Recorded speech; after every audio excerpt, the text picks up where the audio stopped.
এক গ্রামে ছিল এক গরিব রাখাল ছেলে, নাম রহিম। সে প্রতিদিন ভোরে গরু নিয়ে মাঠে যেত, গরম রোদে দিন কাটাত।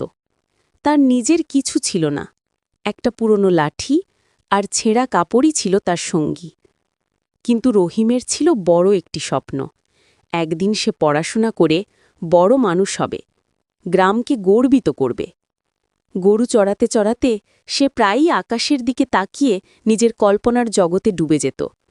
সে ভাবত, একদিন আমিও স্কুলে যাব, বই পড়ব, সবাই আমাকে সম্মান করবে। একদিন গ্রামের একজন দয়ালু শিক্ষক মাঠের পাশ দিয়ে যাচ্ছিলেন।